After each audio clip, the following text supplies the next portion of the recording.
할렐루야. 감사합니다. 오늘도 예배에 승리하신 여러분을 축복합니다. 가을이 성큼 다가왔습니다. 가을은 열매 맺는 결실의 계절이지요.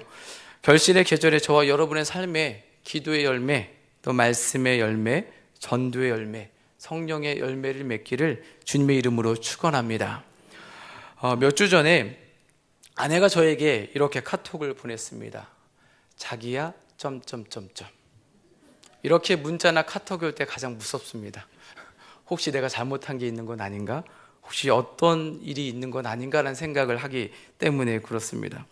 그리고 이어지는 내용이 이렇습니다. 나 속상해서 빵 샀어.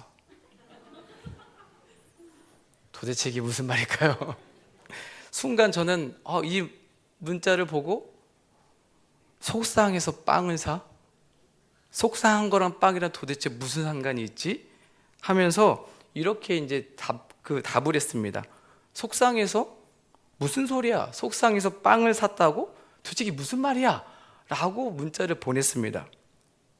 그러면서 머릿속에 스쳐가는 단어가 하나 있었습니다. 공감. 내가 공감하지 못했구나. 바로 다시 문자를 보냈습니다. 혹시 무슨 속상한 일 있었어? 라고 보냈어요. 그랬더니 저희 아내가 답하는 것이 자기 티구나. 이렇게 얘기했습니다. 아내가 질문한 건 MBTI의 이제 성격 유형을 알아보는 질문이었습니다.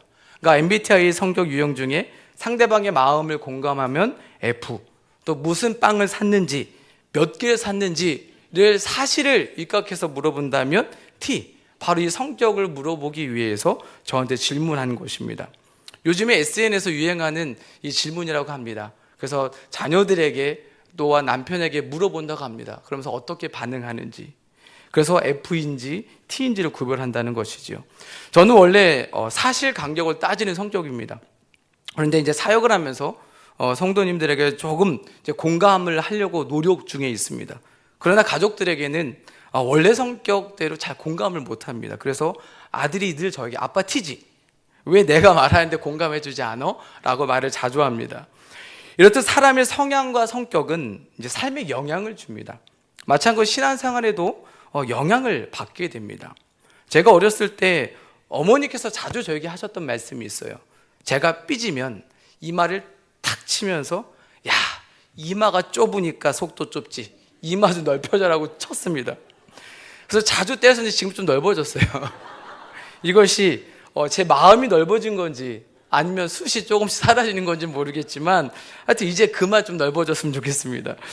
하여튼 이 소심한 성격을 제가 갖고 있었기 때문에 기도하는데도 영향을 주더라고요. 크게 소리내어 기도도 잘 못하는 성격이었습니다. 다행히도 이 부르짖는 기도는 사역을 하면서 성장할 수가 있었습니다. 왜냐하면 가는 교회마다 통성기도를 중요하게 생각하는 담임 목사님을 만나서 훈련받았기 때문입니다. 어느 때는 이 강대상에 올라와서 주여를 3번 외쳐라, 이 훈련만 받았습니다. 배에 힘을 주고 주여를 외쳐라, 그것만 이제 훈련받다 보니까 이제는 통성기도 하는 거에 대해서는 좀 괜찮습니다. 문제는 이 기도의 내용이었습니다. 기도 제목이 좀 소심했습니다. 성경에서는 내 입을 크게 열라고 하는데 저는 작게 열었습니다. 이 정도면 됐어. 나한테 이 정도는 최선이야 라는 생각이 먼저 앞섰습니다. 큰 기도 제목을 생각하지도 않았습니다. 그게 저는 겸손인지 않았습니다. 여러분의 기도는 어떻습니까? 제가 일산에서 사역했을 때 장로님 한 가정이 있었는데 교회는 일산인데 집은 경기도 화성입니다. 그래서 이 아들 셋을 데리고 매 주일마다 새벽부터 출발하셔가지고 저녁까지 교회에 계셨던 분입니다. 가족 3명이 모두 자녀 셋이 악기를 잘 다루었습니다. 이 가족의 이 어머니 권사님이 헌금을 올리면서 기도 제목이 아직도 제 머릿속에 떠나지 않습니다. 5대양 6대주를 다니는 자녀들에게 하소서. 이것이 매번 올릴 때마다 기도 제목이었습니다. 사랑하는 성도 여러분, 여러분의 기도는 어떠십니까? 저처럼 성격대로 기도하십니까? 아니면 일산의 한 장로님처럼 5대양 6대절을 부비며 누비며 다니도록 믿음으로 기도하고 있습니까? 아님 기도 자체를 하지 않습니까?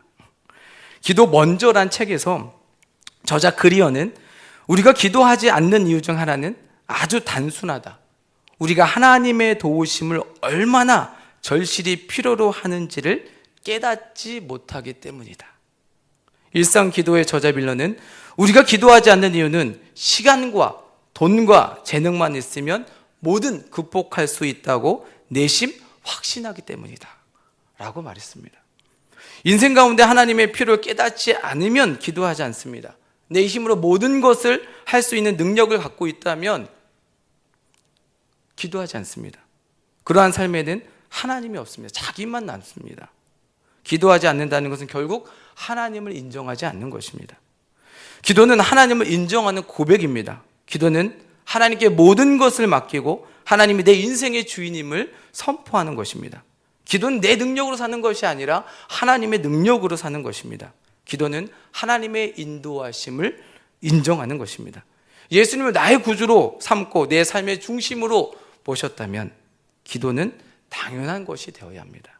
바르긴 저와 여러분의 삶 속에 기도하는 삶이 당연한 삶이 되시기를 주님의 이름으로 축원합니다. 누가복음 11장은 예수님께서 제자들에게 기도에 대해서 가르쳐 주시는 장면부터 시작됩니다. 제자 중에 한 명이 예수님께 말합니다. 예수님, 요한이 자기 제자들에게 기도를 가르쳐 줬습니다. 우리도 기도를 가르쳐 주십시오.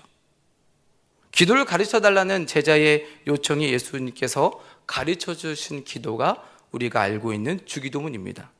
예수님은 주기도문을 가르쳐 주신 후 이어서 오늘의 본문 이야기를 하시며 기도의 자세, 기도의 마음가짐에 대해서 알려주십니다. 한밤중에 한 친구가 찾아와서 문을 두드리며 말합니다. 여보기 친구에 부탁이 있다네. 친구가 여행 중에 우리 집에 찾아왔는데 먹을 것이 하나도 없다네. 이거 큰일 아닌가? 그러니 나에게 빵 3덩어리를 구워주시게. 그러면 안 되겠나? 제발 부탁이네. 난감한 상황에 처한 한 사람이 있습니다. 집에 갑자기 친구가 찾아왔는데 음식이 없습니다. 요즘에도 갑자기 손님이 찾아오면 당황스럽습니다. 그런데 당시는 1세기입니다. 지금보다 훨씬 더 난감할 수밖에 없습니다. 당시에는 24시간 편의점도 없습니다. 테이크아웃 전문점도 없겠지요. 또 우리가 잘 쓰는 배달앱도 없습니다. 난감한 상황에 처했으니 주변에 살고 있는 친구에게 요청할 수밖에 없습니다.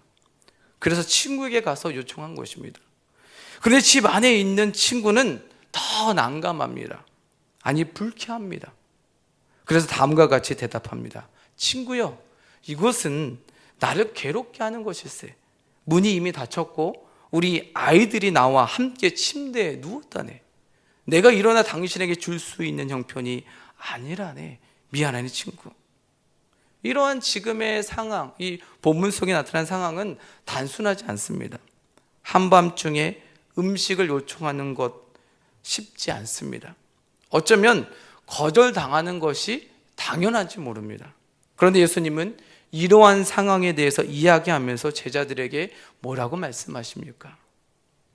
내가 너희에게 말하노니 비록 벗됨으로 인하여서는 일어나서 주지 아니할지라도 그 간청함을 인하여 일어나 그 요구대로 주리라. 할렐루야. 예수님은 그가 결국 일어나서 그의 요구를 들어준다고 말씀합니다.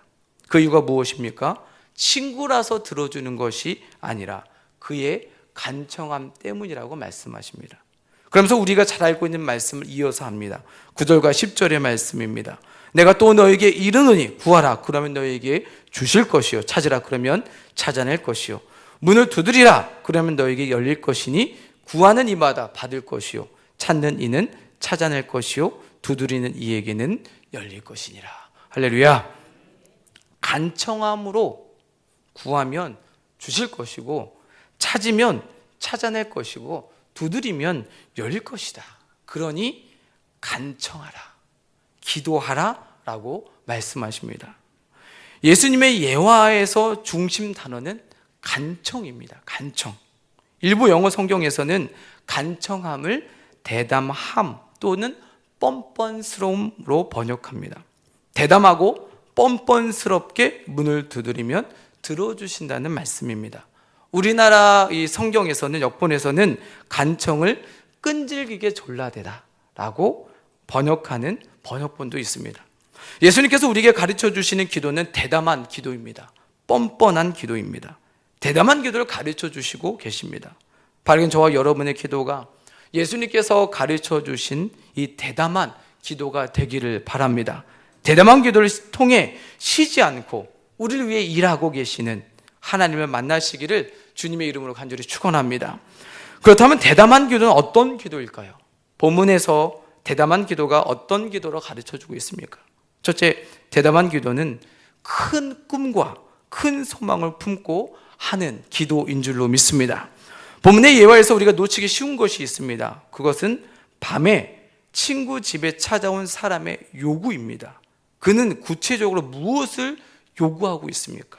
5절 중반절에 보면 버시어 떡 세 덩이를 내게 구워달라라고 요청합니다. 그의 요구는 떡 세 덩어리입니다. 개역개정에서는 떡으로 번역했는데 다른 한글 성경과 대부분의 영어 성경에서는 빵으로 번역하고 있습니다. 그래서 저도 빵으로 말씀을 드리는 겁니다. 빵 세 덩어리가 무슨 의미가 있을까요? 우리가 쉽게 넘어갈 수 있는 부분입니다. 그러나 사실 이 사람의 요구는요, 과한 요구입니다. 학자마다 조금씩 차이가 있기는 하지만 당시의 빵 덩어리의 크기가 꽤 컸다고 합니다. 한 덩어리면 대식구가 하루 종일 먹고도 남을 정도의 크기라고 합니다. 그렇게 큰 빵을 세 덩어리나 요청하고 있습니다. 빵 크기가 그 정도가 아니라고 해도 요청한 입장에서 솔직히 하나도 감사해야 하지 않겠습니까? 그런데 이 세 덩어리나 요청하고 있다니요. 또한 당시 유대인들의 삶이 넉넉하지 않았기 때문에 다른 사람에게 가서 빌리는 것조차도 드문 일이 아니라고 합니다. 아마 저라면 하나도 괜찮다고, 아니 반이라도 괜찮게 좀 달라고, 제가 아까 소심하다 그랬잖아요. 반이라도 괜찮을 거라고 얘기했을 겁니다. 그런데 이 사람은 아주 뻔뻔하게 대담하게 빵 세 덩어리를 주십시오 라고 요구합니다. 여러분 대단하지 않습니까? 그는 소심하게 요청하지 않았습니다. 적당하게도 요청하지 않았어요. 더 크게 생각 이상을 요청했습니다. 왜 그렇게 요청했을까요? 아마도 그에게는 그 친구라면 이 정도의 빵은 충분히 갖고 있지 않을까라고 확신을 갖고 있지 않았을까요? 그렇다면 여러분, 우리가 믿는 하나님은 어떤 분입니까? 전지전능하신 하나님입니다. 이 세상을 창조하신 분이고요, 지금도 이 세상을 이끌고 계신 분입니다. 어느 것 하나 하나님의 손으로 이루어지지 않은 것이 없습니다. 우리가 하나님의 위대하심을 믿는다면 우리의 기도는 어떻게 달라져야 할까요? 더 크게 대담하게 기도해야 되지 않겠습니까? 하나님의 위대하심을 믿는 만큼 기도해야 되지 않겠습니까? 그런데 우리 기도는 어떻습니까? 우리 기도의 내용은 어떻습니까? 기도의 내용에 하나님의 위대하심이 있으십니까? 부끄러운 얘기지만 저는 없었습니다. 하나님의 위대하심을 믿는다고는 하지만 제 기도에는 하나님의 위대하심을 인정하는 기도가 없었습니다. 하나님을 내 성격에 맞춰 가소평가하고 있었습니다. 그게 겸손이라고 믿었습니다. 그런데 착각이었습니다. 하나님의 위대하심을 믿는다면, 하나님의 능력을 믿는다면 우리의 기도는 더 커야 합니다. 더 큰 소망과 더 큰 꿈을 꾸고 기도해야 할 줄로 믿습니다. 겨우 20대의 미국 땅의 3분의 2 크기에 해당하는 제국을 건설한 알렉산더 대왕에 관한 흥미로운 이야기가 있습니다. 말년에 이르러 그의 휘하 장수들 중 한 사람이 그를 찾아와 말했습니다. 폐하, 저는 폐하를 오랫동안 충성스럽게 섬겼습니다. 그동안 한 번도 청을 드린 적이 없는데 이제 청 하나가 생겼습니다. 그것이 무엇이요? 젊은 황제가 물었습니다. 제 딸의 혼인 비용을 지원해 주십시오. 좋소. 장군은 오랫동안 나를 충성스럽게 여겼으니 내 기꺼이 혼인식 비용을 지원해 주겠소. 내 재무 담당자에게 가서 말하시오. 며칠 뒤 재무 담당자가 심각한 표정으로 알렉산더를 찾아왔습니다. 폐하, 그 장군을 벌하셔야 마땅합니다. 폐하를 이용하고 있습니다. 제국 역사상 가장 사치스러운 혼인식을 벌이려고 하고 있습니다. 온 사람을 다 초대했지 뭡니까? 폐하의 후하심을 이용하고 있습니다. 벌하셔야 마땅합니다. 알렉산더는 잠시 생각에 잠겼다가 이렇게 대답했다고 합니다. 아니요, 장군이 요청하는 것을 다 들어주시오. 놀란 재무 담당자는 그 이유를 물었습니다. 이에 알렉산더는 이렇게 대답했습니다. 그것은 장군이 두 가지 면에서 내 마음을 흡족하게 했기 때문이요. 첫째, 그는 내가 그 모든 비용을 대고도 남을 만큼 부유하다고 생각하고 있어. 둘째, 내가 그 모든 비용을 지원해 줄 만큼 후하다고 생각하고 있어.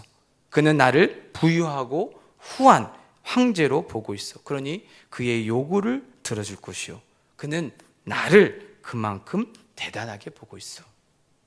사랑하는 성도 여러분, 하나님은 이 알렉산더 왕보다 더 부유한 분입니다. 더 후한 분입니다. 그럼 우리는 어떻게 기도해야 하겠습니까? 더 큰 꿈과 큰 소망을 품고 기도해야 할 줄로 믿습니다. 여러분, 엘리사도 엘리야가 하늘로 올라가기 전에 구하라는 말에 어떻게 구했습니까? 당신의 성령이 하시는 역사가 갑절이나 내게 있게 해달라고 간구했습니다. 엘리야는 당시 최고의 선지자였고 큰 능력을 행했습니다. 엘리야만큼의 능력만 있어도 대단한 능력입니다.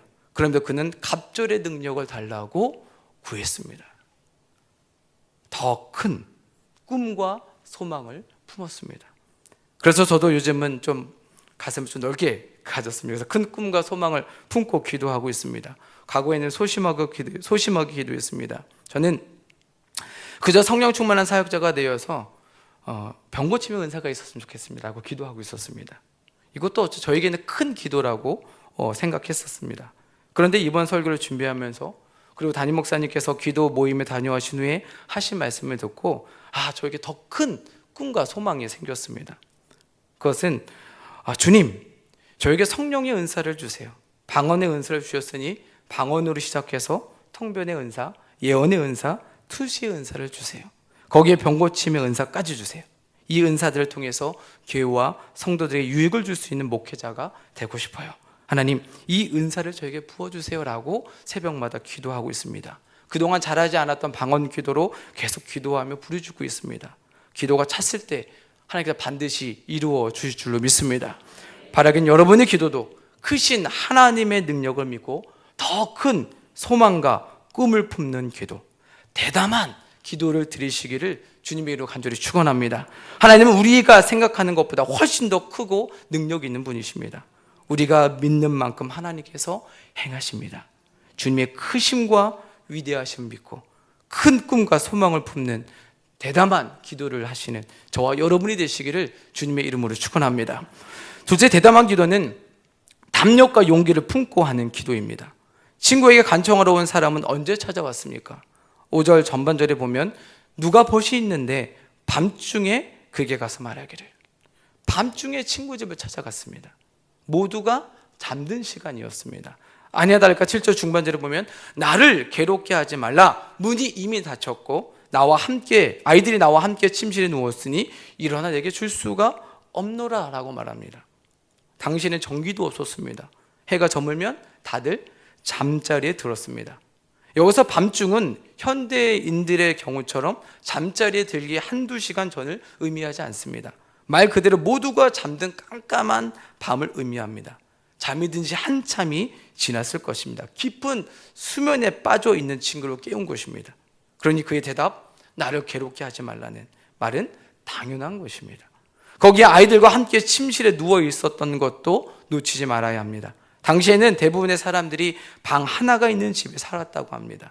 온 가족이 방 하나에서 잠을 잤습니다. 따라서 시끄럽게 문을 두드리면 아버지만 잠에서 깨는 것이 아닙니다. 아이들까지 포함해서 온 가족이 깰 수밖에 없습니다. 그리고 그렇게 위태로운 상황도 아니었습니다. 누가 죽어가는 상황도 아니었습니다. 그럼에도 밤중에 문을 두드리고 깨워 자기가 원하는 것을 요청했습니다. 웬만한 용기와 담력을 가지고서는 할 수 없는 행동입니다. 그러나 이 친구는 담력과 용기를 갖고 밤중에 찾아갔습니다. 이것저것 따지지도 생각하지도 않고 오직 하나, 빵을 꾸는 것만 생각했습니다. 결국 이런 대담함 때문에, 뻔뻔함 때문에 빵을 얻게 된다고 예수님께서 말씀하셨습니다. 저 여러분에게 필요한 대담함이 아니겠습니까? 우리는 기도할 때 머리로 이것저것을 잘 따집니다. 이성적으로, 과학적으로 생각하고 따져서 할 것과 하지 말 것도, 가능한 것과 불가능한 것을 구분합니다. 계산적으로 행동합니다. 그렇게 따지다가 기도를 시작조차 하지 못할 때도 있습니다. 만약에 여러분, 이 간청하는 친구가 상황과 여건을 따졌다면 밤중에 갈 수 있었을까요? 지금 가족들이 다 잠들어 있을 텐데, 내가 가서 문을 들이면 애들이 다 깰 텐데 이건 완전히 민폐 아닌가? 이런 생각을 했다면 아마 출발조차도 하지 못했을 것입니다. 하지만 그에게는 상황과 여건보다 빵 얻는 것이 더 중요했습니다. 그래서 용기를 낼 수 있었습니다. 담력을 가지고 밤중에 가서 문을 두드리면서 요청할 수가 있었습니다. 성경에서 응답받는 인물들을 찾아보면 모두 담력이 있었습니다. 용기가 있었습니다. 대담함이 있었습니다. 12해 동안 혈루증을 앓은 여인을 보십시오. 그녀도 담력과 용기가 있었습니다. 대담함을 가지고 예수님께 나갔습니다. 혈루증을 앓은 여인은 나가서도 안 되고 사람을 터치해서도 안 됩니다. 그런데 그녀는 어떻게 했습니까? 대담하게 사람이 모인 자리로 나갔습니다. 사람을 비집고 들어가서 예수님의 옷자락을 만졌습니다. 이러한 대담함 때문에 그는 병에서 고침을 받을 수가 있었습니다. 맹인 바디메오도 마찬가지죠. 그는 예수님께서 자기 앞에 지나가신다는 말을 듣고 어떻게 했습니까? 소리쳤습니다. 다윗은 예수여 나를 불쌍히 여기소서. 이 시끄러운 소리 때문에 사람들이 꾸짖었어요. 조용히 해라, 입을 다물어라, 잠잠하라 라고 했습니다.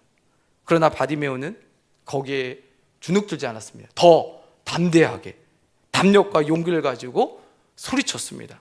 다윗의 자손 예수여 나를 불쌍히 여기소서. 이 대담함이 맹인 바디메오의 눈을 뜨게 한 줄로 믿습니다.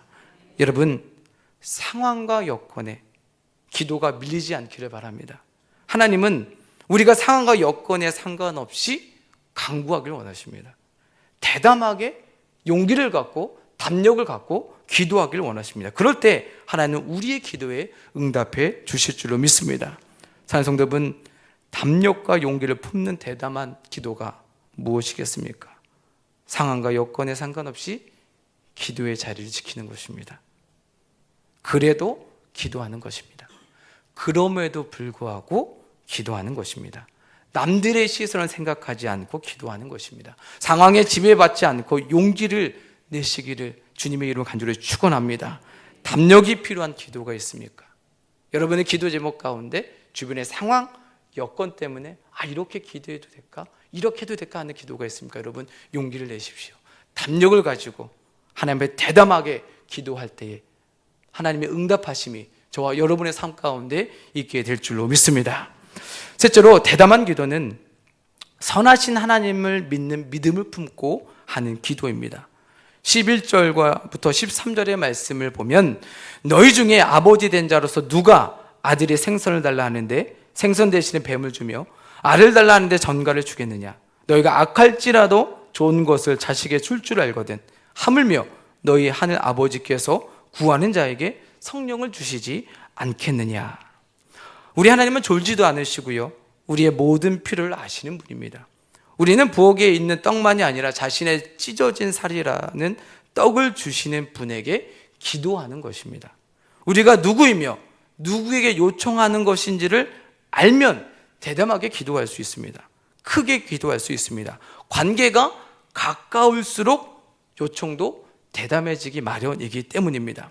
부모와 자식 관계일수록 요청이 대담합니다. 그래서 예수님은 우리와 하나님과의 관계를 부모와 자식과의 관계를 비유하며 하나님 아버지가 어떤 분인지를 알게 하십니다. 선하신 하나님께서는 아들이 생선을 달라고 할 때 생선 대신에 뱀을 주지 않는다고 말씀합니다. 알을 달라고 하는데 전가를 주지 않는다고 합니다. 너희가 악할지라도 자식의 가장 좋은 것을 주신 분이 하나님임을 가르쳐 줍니다. 이 말씀을 통해 우리가 깨달아야 할 것이 무엇입니까? 첫 번째는 하나님은 우리의 기도에 항상 응답해 주신다는 것입니다. 두 번째는 하나님은 우리에게 가장 좋은 것을 주신다는 것입니다. 우리는 기도의 응답에 대해서 배웠습니다. Yes, no, wait. 바로 들어주실 때도 아니야, 좀 기다려 라는 응답이 있다는 것이죠. 이 말은 우리가 원하는 대로만 응답받아야 응답된 것이 아니라는 말입니다. 내가 원하는 기도 내용과 완전히 반대될 수도 있고 수정될 수도 있다는 것입니다. 그러나 그 모든 것이 다 하나님의 응답이며 또한 그 모든 것이 다 선하신 하나님의 뜻, 또 가장 좋은 걸로 우리에게 주신다는 말씀입니다. 우리가 생각하기에 우리의 기도가 생선이고요, 알일 수 있습니다.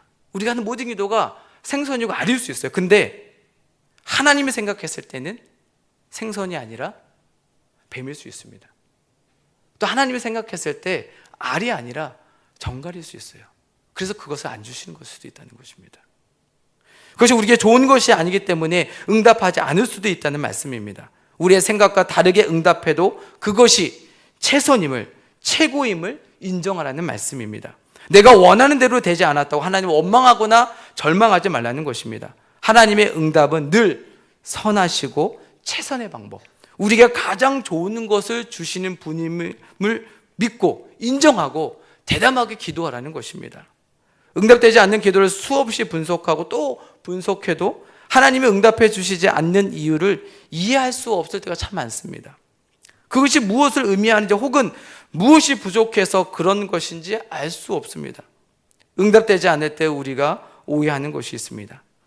하나님이 나를 사랑하시지 않는 것이 아닌가, 그래서 응답하지 않는 것이 아닌가.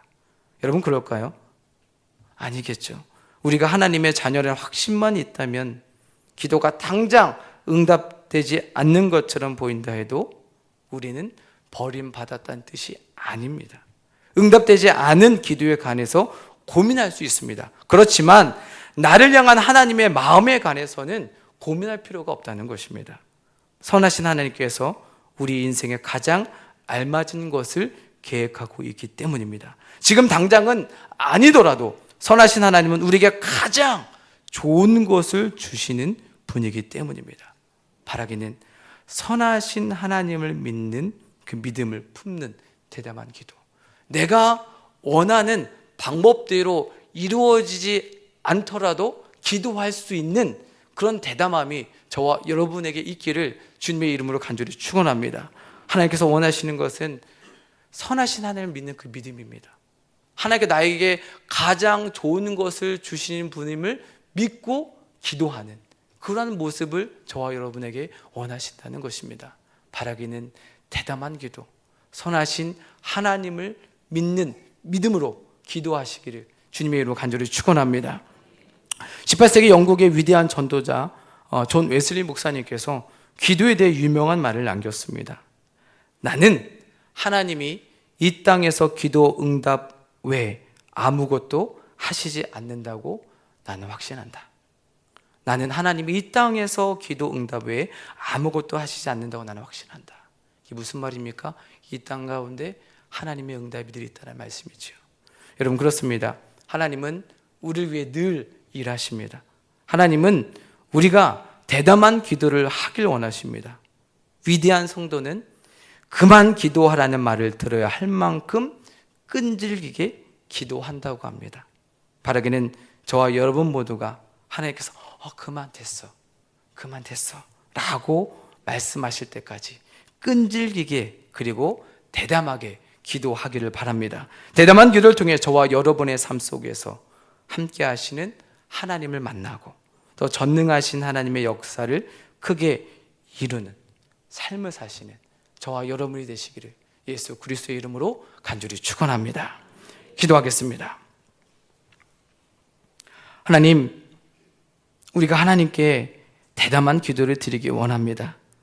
전지전능하시고 위대하신 하나님께 더 큰 꿈과 소망을 품고 담력을 가지고 용기 있게 기도할 수 있도록 인도하여 주시옵소서.